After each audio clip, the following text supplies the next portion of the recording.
बाइली की हर कोशिश नाकाम हो रही है। स्टूपिड बॉस उसका रेजिग्नेशन एक्सेप्ट नहीं कर रहा। उसी रात वो और चूचू मूचू साथ में डिनर कर रहे होते हैं। वो उससे पूछता है कि तुम दुखी लग रही हो। वो कहती है कि उस कमीने के होते हुए मैं कैसे खुश हो सकती हूँ। तभी उसे बॉस का फोन आता है। वो उसे PDF सेंड करने को बोलता है। बाइली फौरन ही उसे सेंड कर देती है। उसकी स्पीड देख जिनशिन बड़ा ही खुश होता है और कहता है कि मेरी सेक्रेटरी कितनी ग्रेट है, हर काम बखूबी कर लेती है। वो उसे कॉल करता है पर बाइली नहीं उठाती, जिसके बाद वो सोचता है कि उसने तो कभी मेरी कॉल मिस नहीं की, आज क्या हुआ उसे।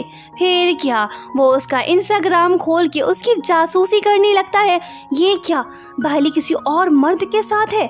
मैं यहाँ पे बैठ के जलील हो रहा हूँ और वो डेटिंग शेटिंग कर रही है। जिनशिन को गुस्सा चढ़ गया है। वो सब कुछ छोड़ छाड़ के वहाँ से निकल पड़ता है ताकि बाइली के पास पहुँचे और उसे सबक सिखाए। दूसरी तरफ डिनर एंजॉय करने के बाद बाइली चूचू मूचू को टाटा बाय बाय कहती है। इसका दिल तो खुश हो गया। पर तभी बाइली को जिनशिन की कॉल आती है। वो उससे कहता है कि मुझे तुमसे कुछ सीरियस बात करनी है। वो कहती है कि परफेक्ट, मुझे भी करनी है तुमसे सीरियस बात। दरअसल वो ये सोच रही है कि बॉस उसका रेजिग्नेशन एक्सेप्ट करने वाला है। इससे पहले कि जिनशिन वहाँ पहुँचता तभी 12 बज जाते हैं। टाइम रीसेट होता है। फिर से वही दिन। कब तक ये चलेगा? मैं थक चुकी हूँ, ये तीसरी बार है। मैं कैसे रिजाइन करूँ? बाइली को उसकी मॉम की वीडियो कॉल आ जाती है। वो उससे कहती है कि तुम्हारी जवानी खत्म होती जा रही है, कब शादी करोगी? वो कहती है कि मॉम चुप करे, मैं ऑफिस में हूँ। तभी जिनशिन उसके बेहद पास आता है और उससे कहता है कि ऑफिस में प्राइवेट बातें मत किया करो। छोकरे को देखते ही मॉम बेहद खुश होती हैं और उससे हाय कहती है। जिनशिन के जाने के बाद मॉम उससे कहती है कि वाओ मेरी बेटी, तुसी ग्रेट हो, लड़का तो काफ़ी हैंडसम है, तुमने आज मेरा दिल जीत लिया। पर तुम तो अपने बॉस से नफरत करती थी। ओह आई अंडरस्टैंड, हेट के बाद ही लव होता है। वो कहती है कि मॉम ये इम्पॉसिबल है, बाद में बात करेंगे, बाय। उसके बाद जिनशिन बाइली को बुला के उससे कहता है कि मैंने तो तुम्हारी हेल्प की है, इस बात को गलत मत समझ लेना, मेरे दिल में तुम्हारे लिए कुछ नहीं। वो कहती है कि ओके बॉस, मुझे भी कोई शौक नहीं, बाय। चूचू मूचू का दिल बाइली पे आ गया है। वो तो उसके ख्यालों में खोया हुआ है। वो फिर से उसे डिनर के लिए इनवाइट करता है। हर रोज टाइम रीसेट होने का कोई तो फायदा है, फ्री में डिनर। ब्यूटीफुल गर्ल जिया जो न्यू एरा कंपनी में एडवाइजर है, वो आज यहाँ पे आई है। उसकी नज़र जिनशिन पे है पर जिनशिन की नज़र बाइली पे है। डिनर की बात सुन के वो उससे कहता है कि कहीं जाने की जरूरत नहीं, आज जा तुम मेरे साथ हो। बेचारी बाइली उसे हाँ बोलती है। इसके अलावा वो कर भी क्या सकती है। काम निपटाने के बाद जिनशिन डिनर करने के लिए बैठता है और बाइली से कहता है कि तुम भी बैठ जाओ। बाइली का प्लान कुछ और है। वो पिला पिला के उसे इतना मदहोश करना चाहती है कि वो उससे रिजाइन लेटर साइन करा ले। यही बेहतरीन वक्त है। बाइली उससे कहती है कि बॉस ये इम्पोर्टेंट फाइल है, इस पे साइन कर दो। जिनशिन उससे कहता है कि बाइली मुझे छोड़ के मत जाओ, पता नहीं क्यों मेरा दिल जोर जोर से धड़क रहा है।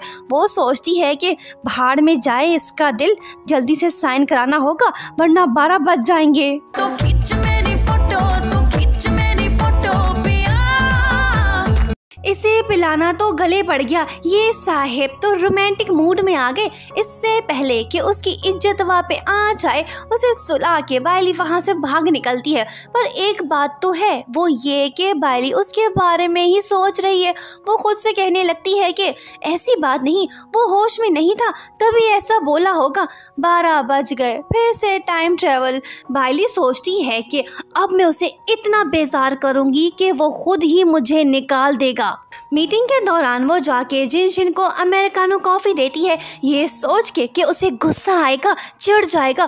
पर भाईजान उससे कहता है कि वाह क्या कॉफी है, एक कप और लेके आओ। ये प्लान भी फ्लॉप हुआ।